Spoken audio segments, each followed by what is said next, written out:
La publication de cette étude avait eu un impact considérable. Le rétropédalage auquel on assiste désormais pourrait lui aussi être lourd de conséquences.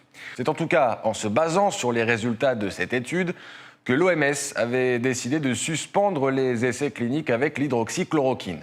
En France, le ministre de la Santé s'était saisi lui aussi très rapidement des conclusions pour annoncer sa décision. Comment est-ce qu'on gouverne? Est-ce qu'on peut faire confiance à des gens qui prennent des décisions politiques en lisant le journal, fut-il prestigieux? Je ne sais pas, comme le disait hier Didier Raoult sur BFM, on n'est pas obligé de suivre comme des bourricots la vie des autres. Nous aussi, il nous est passé 4000 malades dans les mains. Ne croyez pas que je vais changer parce qu'il y a des gens qui font du big data, qui est une espèce de fantaisie complètement délirante, qui prend des données dont on ne connaît pas la qualité, qui mélange tout. Comment voulez-vous qu'une étude foireuse faite avec les big data change ce que nous avons vu?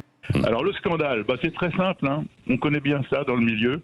C'est une officine douteuse qui publie une étude minable, qui grâce au Lancet connaît un retentissement mondial. Alors il faut savoir plusieurs choses. Qui a payé ? Parce que ce genre d'études, ça coûte cher et ça se vend une fortune. Pourquoi le Lancet n'a pas regardé ce qu'il publie ? Tout simplement parce qu'il était payé. Il faut savoir qu'on peut, par quelques techniques très simples, dire au Lancet, écoutez, vous publiez cette étude et si vous la publiez, on vous achète des tirets à part. On en achète plusieurs millions. Ah, c'est à ce point-là, alors qu'on se disait que Lancet c'était la Bible et donc qu'il n'y avait pas, n'était pas vendu entre guillemets. Ne dites pas que votre carrière de journaliste vous a conduit à cette naïveté, Patrick. Ouais. Non mais moi je pose des questions. L'argent, surtout dans ce domaine où il y en a beaucoup dans la santé, bien évidemment. D'ailleurs, si vous regardez en bas du Lancet, il n'y a pas marqué revue scientifique, il y a marqué news. Ça veut bien dire ce que ça veut dire. Donc, si vous voulez, ils ont été payés. Ça se pratique depuis très longtemps, pas que dans le Lancet, aussi dans le New England Journal of Medicine. En règle générale, les articles sont plutôt très bons dans ces revues-là. Mais il y a quelques canards boiteux qui passent, et ça, faut le savoir. Moi, ce qui m'intéresse plutôt, c'est savoir pourquoi il y a eu cet empressement. Oui. Parce que cette étude, si vous voulez, tous ceux qui l'ont lu ont vu qu'elle était bidon. Oui. Et d'un seul coup, l'OMS, alors quand même l'OMS et notre ministre de la Santé décident. Alors là, je suis désolé, mais l'OMS a fait du rétropédalage, vous l'avez vu. Oui. Maintenant, est-ce que notre ministre de la Santé va en faire? On espère, parce que le dossier commence à être lourd pour lui. Oui. Alors après ça, je me suis documenté et j'ai regardé ce que l'on commençait à sortir sur Internet. Vous avez vu qu'il y a... je signale d'ailleurs au passage, alors ça c'est quelque chose d'assez extraordinaire. En France, il y a un journal, depuis quelques jours, depuis une dizaine de jours, une quinzaine de jours, qui fait un travail assez remarquable, qui est France Soir. Je voudrais quand même vous remercier, Sud Radio et également France Soir, parce que vous êtes des médias indépendants, vous faites des vraies enquêtes indépendantes. Pour une raison que je ne m'explique pas, les articles de la presse française, les meilleurs, sont sur France Soir, sur cette question-là, puisque France Soir est parti à la recherche de ce qui se cachait derrière cette étude et de l'entreprise qui s'appelle Surgisphère.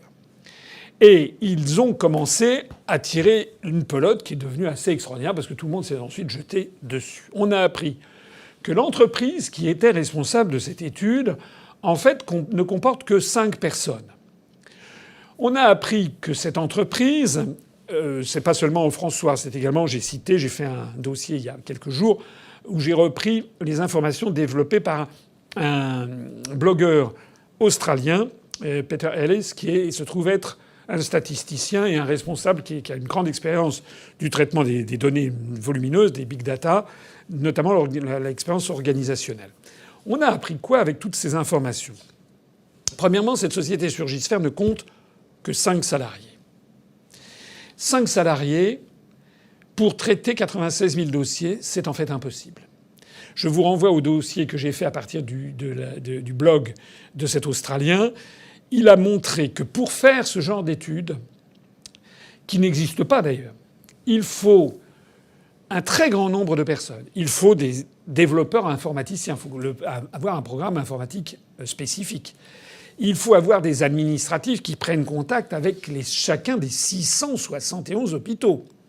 Dans des hôpitaux où on parle le français, et en France, le chinois à Pékin, le cantonais à Canton, on parle le thaï à Bangkok, etc. Donc ça veut dire des frais de traduction considérables, des administratifs en grand nombre, des informaticiens en grand nombre, de la formation pour demander aux hôpitaux de savoir comment remplir les dossiers. Il faut également avoir surmonté tous les obstacles juridiques qui sont absolument énormes. Tout le monde a à l'esprit cette affaire de Cambridge Analytica où Facebook avait donné à cette société véreuse des quantités, des milliers de données sur des internautes. Ça avait fait un scandale planétaire. En Australie même, la confidentialité des dossiers médicaux est une chose extraordinairement sensible. En Europe aussi.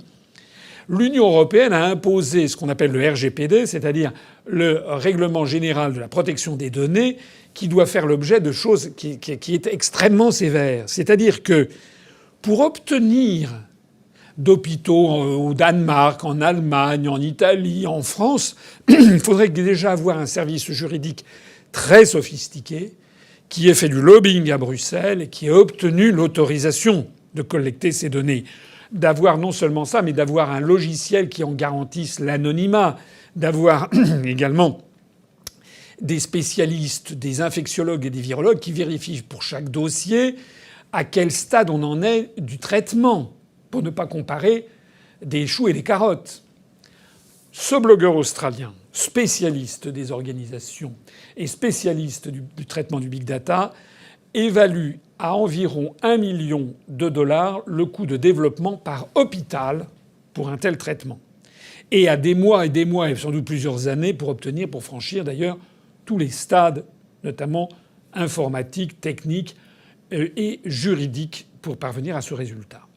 Or, le chiffre d'affaires de Surgisphère, qui compte simplement 5 personnes, a été de $45 000, alors qu'il faudrait un chiffre d'affaires que le blogueur estime à $1 milliard pour pouvoir mener cette étude qui aurait dû s'échelonner sur des mois et des mois.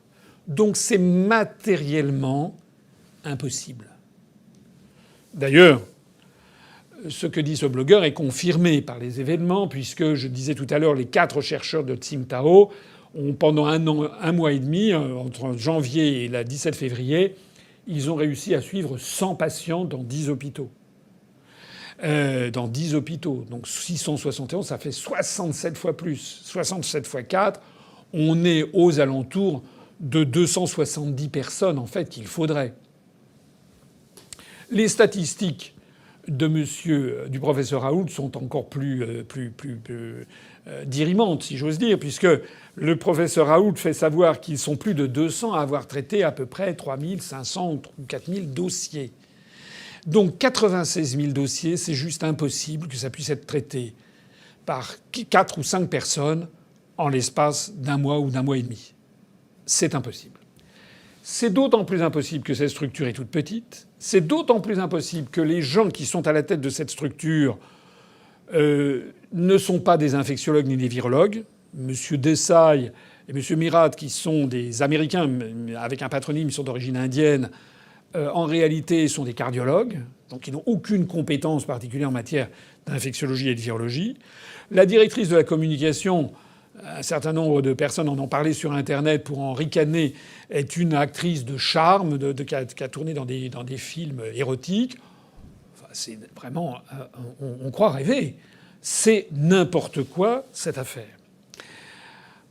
Alors le problème vient de ce que cette étude est donc à 99% maintenant de probabilité une étude entièrement fabriquée, fausse, avec des données qui ont été inventées dans un bureau en se disant tiens, avec des copains on va rigoler, on va mettre ça, ça et ça et on va facturer ça et on va avoir de la notoriété. On en est là. Le problème, c'est la suite des événements. C'est que ces gens qui ont fourni aussi une étude au New England Journal of Medicine ont proposé cette étude au journal The Lancet, qui est considéré généralement comme un journal le journal de référence dans la communauté scientifique mondiale en matière médicale. Sauf que ça, c'était avant, comme on dit. C'est que maintenant, ça fait maintenant un certain nombre d'années que le journal The Lancet a été perclus de scandales. Notamment en 1998, ils avaient publié une étude qui attribuait au vaccin rougeole oreillon rubéole, le vaccin ROR, un lien sur le déclenchement de l'autisme. Or, cette étude était fausse et le journal The Lancet a mis 12 ans pour reconnaître que cette étude était fausse scientifiquement et pour finalement se retirer. Alors, les gens de cette étude sur le coronavirus et l'hydroxychloroquine ont proposé un article au Lancet, et c'est là qu'on entre dans la partie la plus mystérieuse.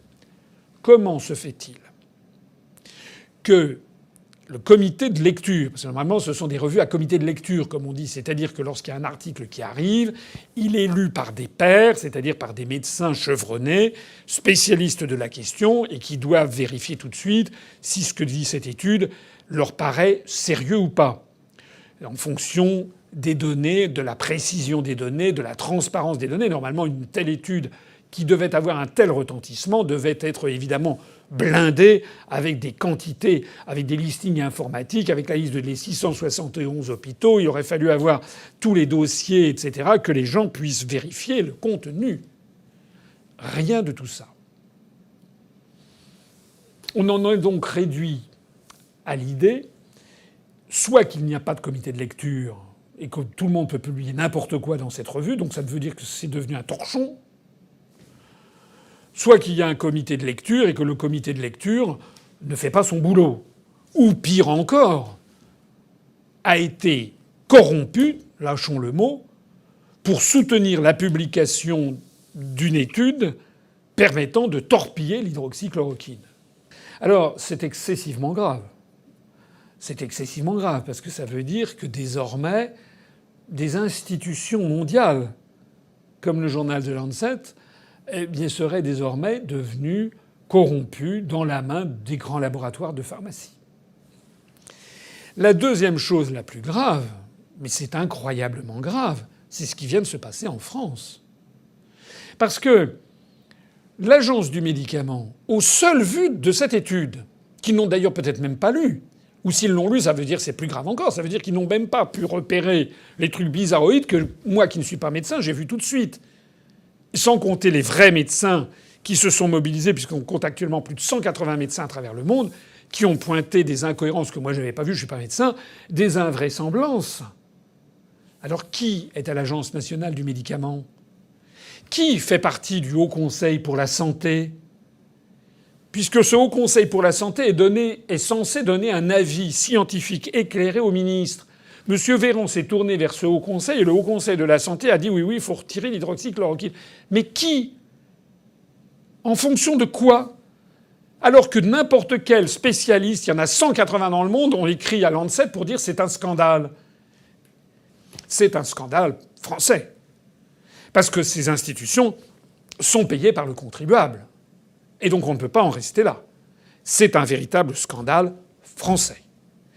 Il faut donc, et c'est le résumé général de toute cette affaire, il faut donc demander des comptes au ministre. C'est d'autant plus incroyable d'ailleurs que vous vous rappelez qu'on nous avait expliqué qu'on allait lancer un test au niveau européen, le test Discovery. Il y avait donc 4 médicaments. Il y avait l'hydroxychloroquine, le remdesivir et puis aussi 2 autres dont j'ai parlé, je crois, dans une vidéo antérieure, le lopinavir et le ritrovil, qui sont des antirétroviraux. Bon. Cette étude, on nous avait promis des résultats à la mi-avril, puis à la fin avril, et puis à la mi-mai, puis maintenant on nous en parle plus du tout. Pourquoi ? Parce que cette étude européenne, on nous avait fait encore un grand coup, l'Europe c'est formidable et c'est ça, au niveau européen. En réalité, il n'y a pas eu du tout, les autres États d'Europe n'ont pas voulu y participer. Il devait y avoir, je crois, 1500 patients ou 3000, je ne me rappelle plus. Actuellement, il paraît qu'il y en aurait 750 ou 760, dont 750 Français et 10, il y aurait un Luxembourgeois. Enfin bon, bref, ça a complètement capoté. Mais il y a également un autre essai qui est l'essai Recovery. Les plus hautes autorités de l'État, notamment M. Véran, nous avaient expliqué qu'en fonction de ce qui serait donné, des premiers résultats de ces essais, on poursuivrait ou pas l'hydroxychloroquine. Or, il se trouve qu'il y a quelques jours, une semaine, c'était le 14 ou le 15 mai, une semaine avant l'étude dans The Lancet, ceux qui organisent l'essai Discovery ont fait savoir qu'ils étaient à un milieu d'étape et que pour l'instant, ils maintenaient l'essai avec les 4 médicaments parce qu'il n'y avait pas eu d'effet négatif. Alors comment se fait-il qu'il n'y a pas eu d'effet négatif sur l'hydroxychloroquine et que d'un seul coup on nous sort cette étude d'un chapeau ? comment se fait-il que M. Véran, que l'Agence du médicament, que le Haut Conseil pour la santé ne se soient pas inspirés de ce que disait l'essai Discovery qu'ils avaient eux-mêmes commandité et qui se soient jetés comme un chien sur un os lorsqu'ils ont vu apparaître une étude publiée par The Lancet qui disait que l'hydroxychloroquine faisait augmenter de 30% le nombre de morts. Il y a un a priori, un parti pris contre l'hydroxychloroquine qu'il va bien falloir élucider. Parce que c'est ça le problème fondamental. Pourquoi ce traitement suscite-t-il une telle levée de boucliers chez certains, notamment d'ailleurs chez certains blogueurs? Alors pourquoi d'un seul coup des blogueurs j'ai vu un blog d'un Belge, là, un zététicien, qui, paraît-il, est là pour raisonner par lui-même, refuser tout ce qui est dit. D'un seul coup, lui et un certain nombre de ses collègues sont tous foncés pour détruire le professeur Raoult sur cette vidéo. Voilà, je renvoie les gens qui s'intéressent à un type qui s'appelle le docteur Sam, et qui a fait une vidéo, qui est un zététicien belge, et qui a expliqué que l'étude de The Lancet, il a fait ça tout de suite, était une étude en béton armé, et que c'était fin de partie pour le professeur Raoult. Salut Internet. Raoult, c'est terminé. Le Lancet, une des revues scientifiques les plus sûres, les plus réputées au monde, vient de publier une étude en béton armé, 671 hôpitaux, sur 6 continents, avec près de 96 000 patients. Alors je sais, j'ai tout dit en belge. L'hydroxychloroquine, avec ou sans azithromycine, le fameux protocole Raoult, ça marche pas. Bon alors en conclusion, qu'est-ce qu'il faudrait faire et qu'est-ce que nous on fera si on arrive au pouvoir? La première chose, c'est qu'il faut rendre aux Français une France qui se tienne debout, qui soit compréhensible, qui soit fondée sur la défense de nos intérêts, la défense des gens, des Français, la défense du bon sens, des choses basiques. Bon, ça veut dire quoi tout ça? Ça veut dire, si nous on arrive aux affaires, on arrêtera les subventions à l'Organisation mondiale de la santé. Éventuellement, on s'en retirera de cette institution qui n'a fait que des désastres sur cette affaire de pandémie. Et on n'y retournera qu'à la seule condition qu'il y ait une réforme complète de cette organisation, et notamment l'interdiction de tout financement privé. 80% du financement de l'OMS ne provient pas des États-nations, mais d'intérêts privés. Donc l'OMS devrait-elle vraiment être impliquée dans les décisions qui touchent à la politique publique? Ce sont des versements volontaires qui proviennent essentiellement d'États, mais aussi souvent d'institutions privées, comme la Fondation Gates, et de l'industrie pharmaceutique. Et à nos yeux, c'est très problématique, parce que les États, les fondations et surtout les groupes pharmaceutiques ont leur propre agenda. Ils suivent leurs propres objectifs. Ils influencent, voire manipulent les choix de l'Organisation mondiale de la santé. La pression que fait M. Bill Gates, qui met ses milliards partout pour corrompre et les autorités sanitaires, vous trouvez quand même normal que M. Bill Gates finance 14% du budget des 4,5 milliards de l'OMS? Plus de fondation Bill et Melinda Gates, plus de fondation Gilead Sciences, plus de fondation ni de laboratoires pharmaceutiques pour financer, parce que ça donne des conflits d'intérêts énormes. Est-il possible de prendre une décision autonome quand un groupe pharmaceutique donne pour 30 millions de dollars de médicaments et qu'ensuite, la fondation de ce même groupe fait des dons en nature d'une valeur de 10 millions de dollars? Tant que l'OMS dépendra des donations, des contributions volontaires d'entreprises privées, et en particulier de groupes pharmaceutiques, il lui sera difficile de prendre des positions claires et d'agir fermement. Or, c'est absolument indispensable, parce que de nombreuses maladies dans le monde peuvent être évitées. Il serait donc primordial qu'elle soit une structure indépendante. Ça, c'est la première chose. Deuxième chose, si nous étions aux affaires, on réintroduirait immédiatement l'hydroxychloroquine, avec le protocole du professeur Raoult ou d'autres. On ferait ce qui se passe dans l'ensemble des pays du monde entier.